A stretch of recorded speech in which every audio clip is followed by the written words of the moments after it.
So hello everybody, I'm Dean Gillian Lester, and I'm just really excited to be welcoming everybody back to our community. It's cold outside, but it's warm inside, and we're kicking off the 2018 with the first of our Lawyers Community and Impact for this calendar year, though we did have some in the fall as well.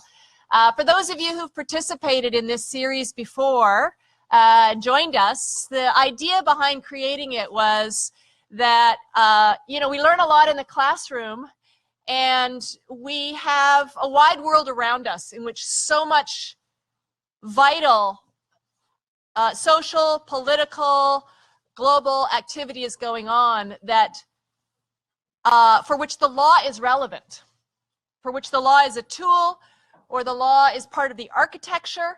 And so sometimes you're just sitting down and you're reading the Wall Street Journal or the New York Times, and you think to yourself, I'm learning things in my classes. This is a really important issue, and I feel like there's something legal here that I wish I could get a better grasp of. And, well, as it happens, your professors every day, go figure, have thoughts on these things.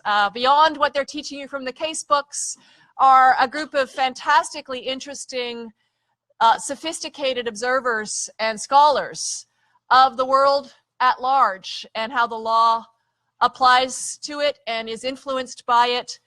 And so it's such a pleasure to have created an opportunity to bring faculty in all of their wisdom and expertise together with our community of learners to deepen our conversations and to really thicken our understanding of the world around us. So I want to, in anticipation, I'm not going to be giving introductions, but I want to, in anticipation, I'm going to introduce Alda T. Johnson, our fearless Vice Dean for Intellectual Life, who has really led and spearheaded the creation of this together with our Student Services team. I saw Yadira somewhere earlier up there, yes, in really launching this program about a little more than a year ago.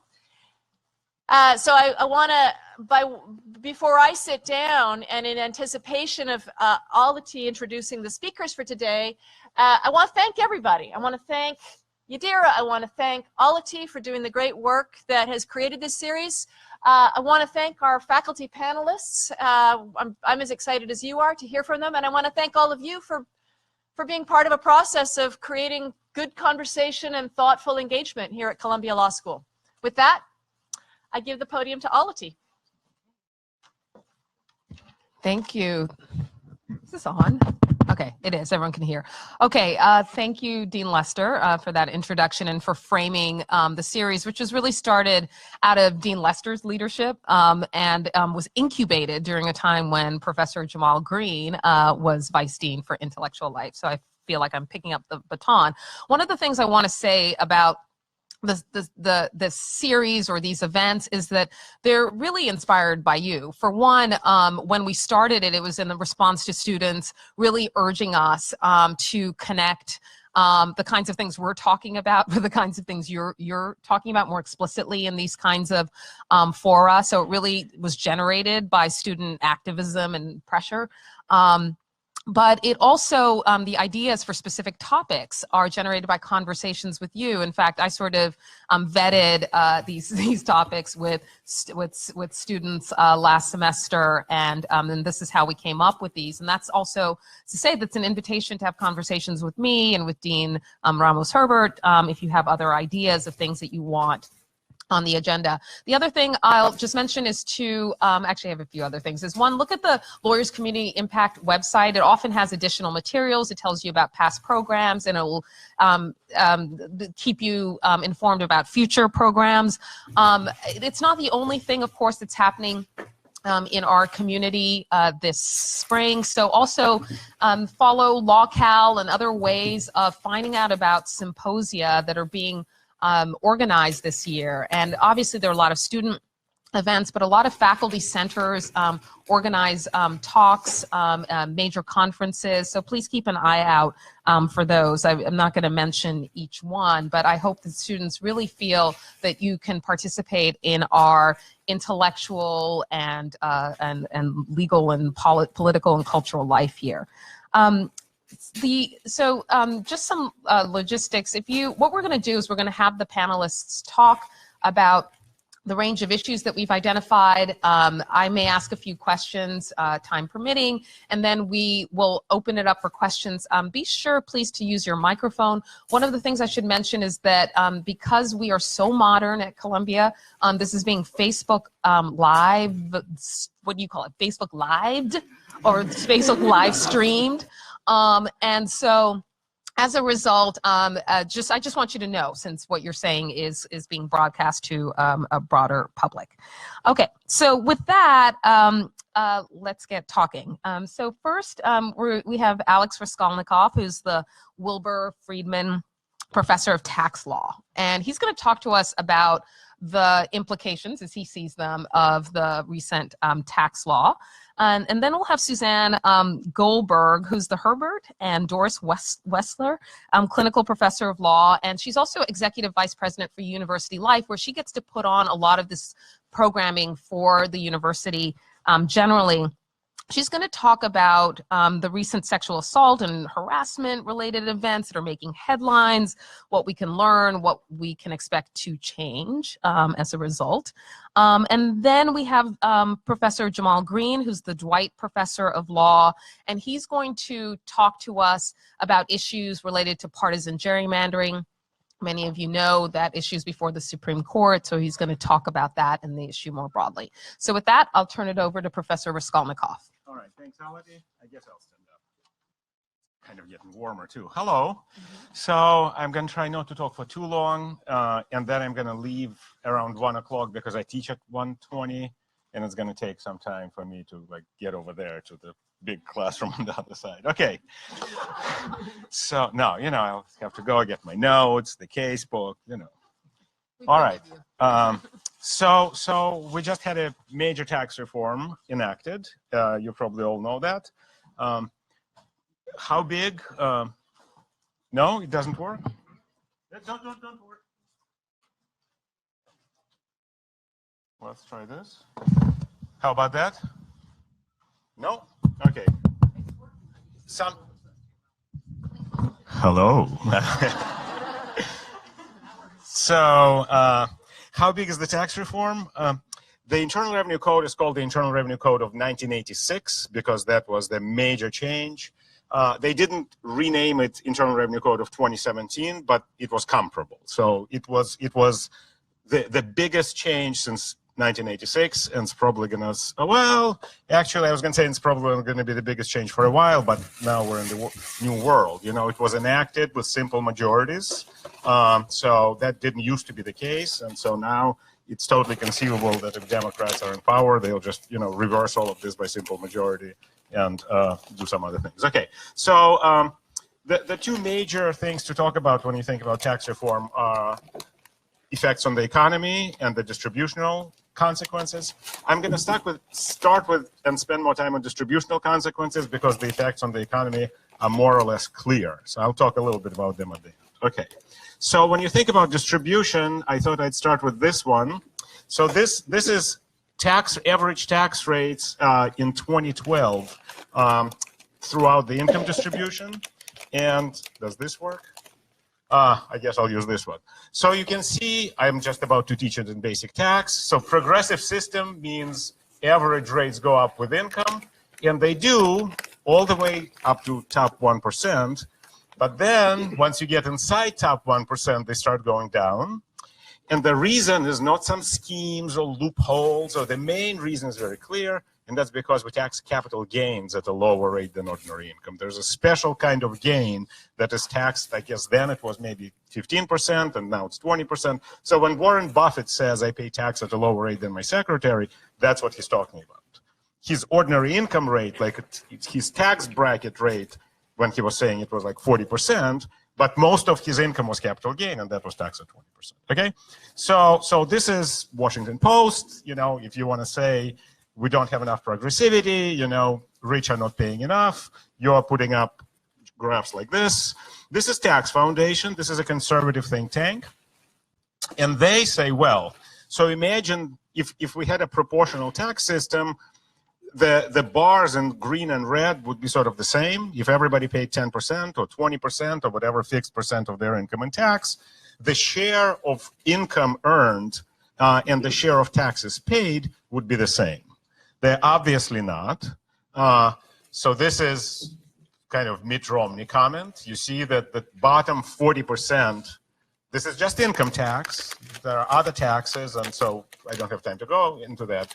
But if you talk about income tax, it's true that bottom 40% do not pay any federal income tax, right? So they earn about 14% of income, and they get a net payment from the tax system. And then, you know, some tax liability starts picking up, and then the highest 20% pay much greater share in overall taxes than in overall income, which says that we have a progressive tax system. We may think it's not progressive enough. Some people may think it's too progressive, but it's definitely progressive. Okay? So that brings us to distribution of this tax reform. So there are three colors here. Let's focus on blue first. Red is very similar to blue, and yellow I will say something at the end about quickly. So this is percentile change in after-tax income. There are many ways to describe distributional consequences of a tax reform, and sort of if you're really on the left, I'll tell you which way to describe, and you're really on the right, I'll tell you also which way to describe. Like, it's very obvious, but percentile change in after-tax income is a pretty centrist way to think about this, because after-tax income is, after all, what people have to, you know, live on. So you see that the reform skews towards the top, and in particular towards the top 5%, although at the very top it's kind of not so generous. Okay, I will tell you in a second why. This is like distributional consequences here are really weird. The yellow bars skew much more clearly towards the top, and so this is kind of the unfortunate fact about, you know, ideological discourse. So like you read New York Times or Washington Post, all the time there's going to be, oh, and you know, at the end of the tax reform, there's going to be this enormous benefit to the rich. Like this is, they're talking about the yellow stuff in yellow, right? The reason yellow bars, and it's kind of right, but it's also kind of wrong. So the reason we have these yellow bars that are so different from red and blue is because a lot of tax reform expires in 2025. The only thing that does not expire is a corporate rate cut, which is one of the most sort of the highlight features of the reform. And the corporate rate cut is attributed, the benefit of that cut is attributed disproportionately to the upper income taxpayers. Now, so all of this is true. What is sort of not quite correct? So, you know, Ted Cruz, who is not exactly a liberal, already put forth the bill to extend the expiring provisions of the tax reform indefinitely. The reason these provisions expire is not because Republicans want them to expire. They're very happy to let it be, right? It's because Democrats were going to filibuster, and so Republicans had to use reconciliation, blah, blah, blah, blah, blah. So it's a little bit more complicated, but I kind of have to move along. I just want to plant in your mind that the yellow bars are kind of not the real depiction, even though it is current law. Okay? So what else do we have here? So that's another way of, that's why this is so weird. So this is Tax Policy Center. It's pretty centrist think tank. So it shows you percent of tax units that get a tax increase and tax decrease, and the amount of increase and decrease. And what I want to highlight for you are these large numbers over there. So top 0.1%, so these are rich people. 70% get a large tax cut, and 30% get an even larger tax increase. So, you know, $350,000 extra in taxes a year is not nothing, even though these people, of course, you know, make much Why is that? State and local taxes. So the major feature of the reform, and you have to sort of hand it to the Republicans, they really sort of hit it where it hurt. So the tax bill repealed the deduction for state and local taxes. And as a result, wealthy people, high-earning people in states with high state and local taxes are going to pay more. So that's the 30% whose income taxes are going up. And would it surprise you to know that states, almost with one exception of Texas, states with high state and local taxes are all blue states. So it really screws blue states. And even better for the Republicans, it screws blue state donors, right? It really takes people who used to give money to Democrats and takes $350,000 a year or so out of their pockets. So, you know, they've been thinking about this for a while, obviously. Blue states resist. Cuomo, so both California and New York are considering measures to undo this limitation. It's not quite a repeal, it's a very dramatic limitation. And last time this happened, when states resisted, it ended up in the Supreme Court.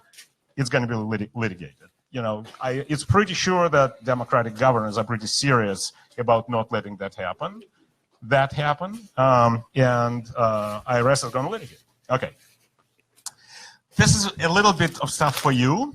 So not all of you, you know, if you're going to do public interest, don't worry about this. But if you're going to big law, I have some news for you. So these are individual rate tables for last year, okay, for 2017. And you could see, like, basically, this is the world of law firm associates, right? So what is its starting salary now? 180 plus a bonus. So you pretty quickly get over here. And you rarely get over 400 grand. So somewhere there are your law firm associates years. And so you see that the rate was 33%. That's marginal rate on income. And I don't have time to explain marginal rates now. And these are your partners. Their rate was basically 40%. Okay.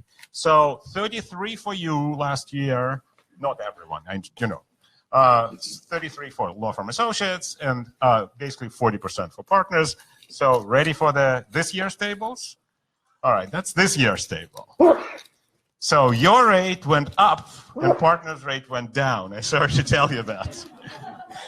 Wow. So you should keep in mind, though, that median family income in this country is about $60,000. So just off the bat, you get your 180 starting salary plus a bonus. You're like really up there. So you're surely in top 5%. So, you know, countrywide, starting law firm associates are pretty rich, right? Of course, people can be much richer. So weird distributional consequences. The bottom line is that people who really benefit are really rich people in red states, okay? And then there are expirations. Okay, I'm going to spend, should I stop? Okay, a little bit more. So there is a lot of, you know, the highlight of the reform was a corporate rate cut. And you know, the liberal media was all over this, you know, it's unfair, corporations are getting lower rate. So let me tell you, though, that in his last budget, President Obama suggested the corporate rate cut. Corporate rate cut was not a controversial policy decision. The extent of the cut was pretty generous. You know, Obama suggested 28%, Republicans ended up with 21%, but this is not a crazy idea.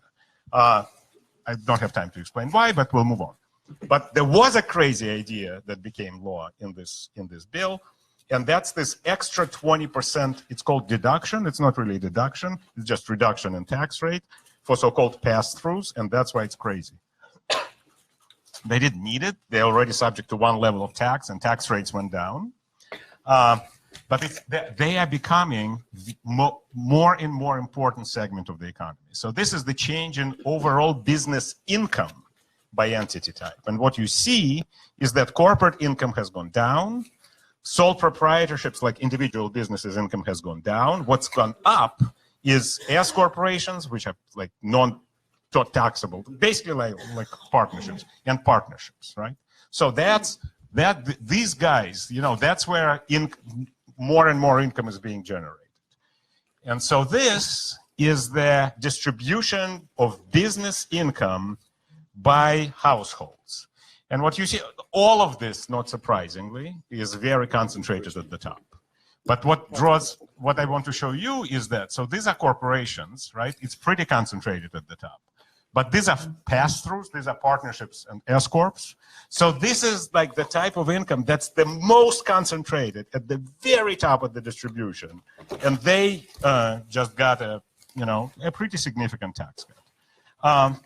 Things are not looking well in terms of long-term deficit and debt projections. We should hit about 100% of GDP. Debt to GDP ratio should hit about 100% in 10 years. These projections are without recessions. This is just like steady growth. We're already in the third longest period of economic expansion. There will be a recession in the next 10 years. Like, there's just no doubt. We just don't know when. So things are going to get worse than that. You know that the administration projected very high economic growth from the reform. The point of this slide is like these two are the conservative think tanks. So this is Heritage Foundation and Tax Foundation. And they project about 0.3% extra growth. Right now, it's about 1.9%. So we're talking about 2.2, 2.3, nothing close to 3% or 4% that, administration officials were suggesting. So the tax cuts are not going to pay for themselves. And this is the last slide, and I'm going to sit down. So you can see that by 2019, that's like next year, well, it's self-explanatory. Just non-discretionary spending and defense are going to eat up all of tax revenues completely. That was put together before the tax reform. So now tax revenues are going to go down compared to that line. And so the question is, well, how do we find more money? So we're going to have about $1 trillion deficit in 2019 or 2020, and they're going to go up from there. So, it's not the end. The country is not going bankrupt for now, but it's not helpful. We already have very high national debt, and it's going to go up. Thank you.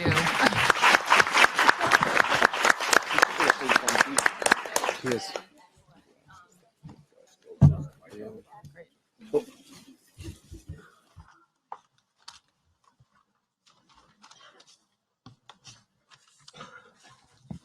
All right, so I don't know about you, but I just learned a lot about tax. So thank you, Professor Raskolnikov. And I also have I guess I should use this, right? Or you can bring it down a little bit closer to it. I can use this. I have no PowerPoints, so good. All right, so I am here to talk about the political, cultural, legal context of sexual harassment, sexual assault, and related issues.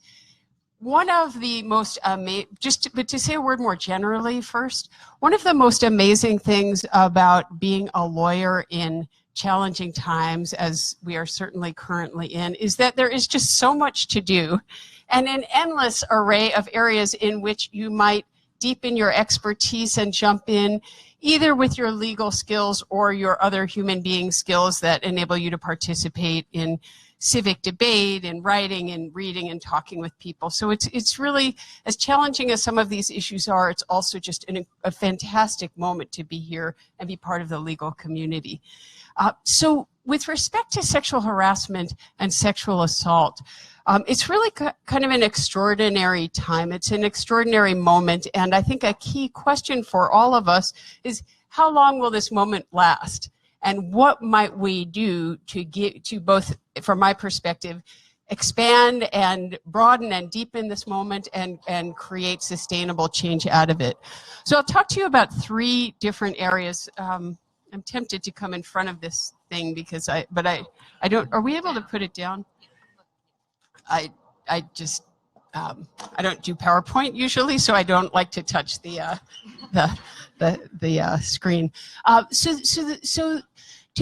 So the question is, right, how long can we sustain this moment, and what will we do with it? What will it mean in 5 or 10 years from now? So I want to talk to you first a little bit about context, historical. How do we understand today's constant revelations in the media. It seems like every single day there's at least one new major revelation about some well-known figure, often in media, sometimes in arts or entertainment, occasionally in politics, sometimes in academia. But the drumbeat has continued. So how do we understand that today? By looking a little bit at the past. I want to spotlight some of the challenging legal and political issues associated with addressing sexual harassment and sexual assault in workplaces, especially in a sustained way, and then flag some of the important what's next issues at the end. So just to give you some context, right, it's not a new thing that there is, certainly it's not a new thing that there is sexual harassment of and sexual predation of women at work. And there is certainly predation toward men and toward gender non-binary people. Much of the discussion thus far has been focused on women. I'm going to mostly focus on that here, but I want to be sure to be clear with all of you that these issues, the targeting and the predation is absolutely not limited to people who identify as women. So where did public discussions start? I thought I would look back and for you and was reminded that even in the anti-slavery movement, part of the public discussion was about the sexual predation directed toward women who were slaves. I'm sure you know a lot about that. I just want to be sure you know that this was part of the anti-slavery movement's momentum and rhetoric and argument, as well as what was occurring in people's real lives. And since the post-war period, there has also, post-Civil War period, there was, in its own way, a drumbeat of attention. There's an 1887 report on women wage workers that invokes the common understanding that household service has become synonymous with the worst degradation that comes to women. And this report described in some detail sexual extortion practiced against women in factories and in the garment industry. If any of you read, some of you must have read The Jungle at one point in your earlier educational lives. Right, that is an article, that book, which is an expose about the meatpacking industry, talks specifically about women in the industry and the sexual coercion that was practiced there. And the law at the time assumed that women wanted the sexual advances in the workplace and in other settings, unless they could prove that they had engaged in some sort of an elaborate set of acts that amounted to resistance. Very few women, needless to say, ever brought actions or took action in that regard. So let me fast forward now. And so how many of you know kind of when the idea of sexual harassment as discrimination emerged? So maybe some of you, if you took a women's studies or gender studies class or a gender and sexuality law class here, know that the first sort of recognized use of the phrase sexual harassment was in 1975. It was up at Cornell, a group of women as part of a consciousness-raising group associated with the women's studies class. We're talking about the experience of a former employee there who had resigned from her job after being sexually harassed, right, subjected to unwanted touching and aggressive activity by her boss. She left her job, and they were sorting out, well, how do we understand this? They used the phrase sexual harassment, and then in 1979, Catherine McKinnon really wrote sort of the first fully articulated theory of sexual harassment as a form of sex discrimination. So what Catherine McKinnon did was take a concept that was familiar at that point in legislation and in sort of Supreme Court jurisprudence a little bit, or at least lower court jurisprudence, and gave us a theory to understand that harassment of people, and particularly of women based on sex, amounted to a form of sex discrimination. That changed the possibilities not only for political and social resistance and coverage in the media, but also for legal action. And then following McKinnon's early articulation of this, the Supreme Court slowly but surely recognized both a legal claim for quid pro quo sexual harassment, right? This in exchange for that. You have sex with me, you get this promotion, that sort of thing, and hostile environment sexual harassment, right, where I'm not necessarily threatening you in a formal way or offering you advancement or telling you you're not going to get X, Y, or Z, but when you come to work, I am going to ask you for dates. I'm going to touch you when you, I'm not me personally, obviously, but an employee, either a fellow employee or a boss or a supervisor, somebody in the workplace, making sexual advances, everything from sort of running sexual commentary to aggressive sexual advances to rape. So the Supreme Court has recognized then the idea both of hostile environment sexual harassment and quid pro quo sexual harassment.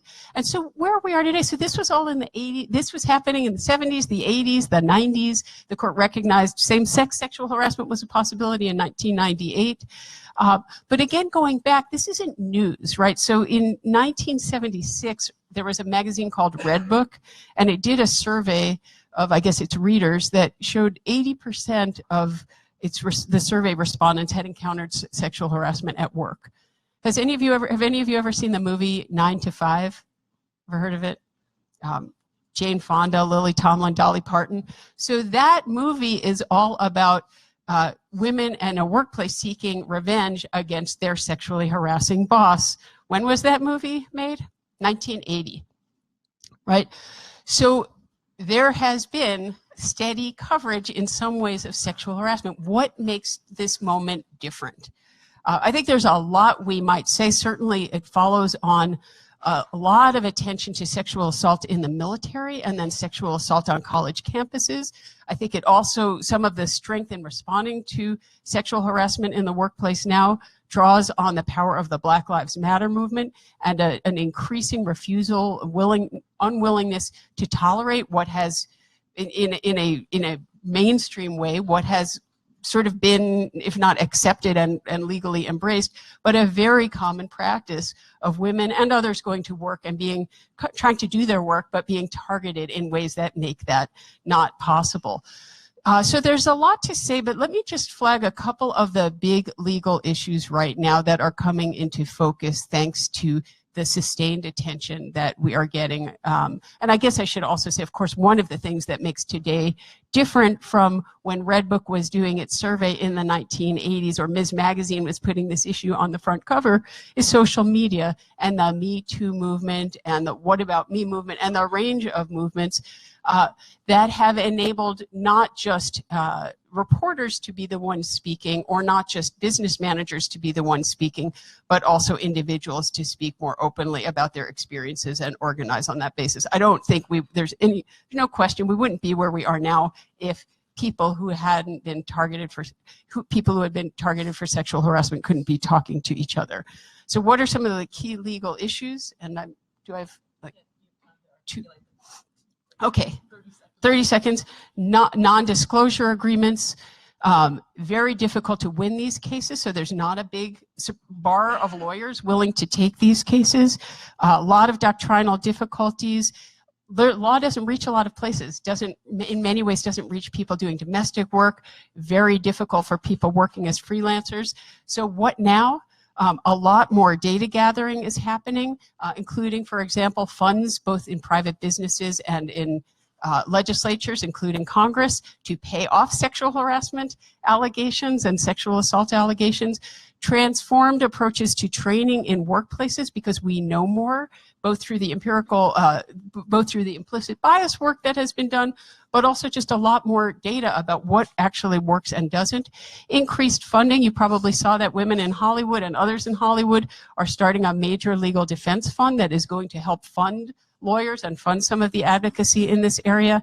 One of the things I think is very exciting is also some of the industry standard setting that is starting to happen, including, if you didn't see it, I encourage you to take a look at the New York Times article over the weekend that talked about Condé Nast sort of setting a code of conduct, because many people in that media world who work as models or photographers, so forth, on sites have very little protections, very hard to access. So industry self-policing is going to be a key next step there. There's a lot more to say, but I will stop here and turn it over to Jamal. Thank you. That was great. Thank you.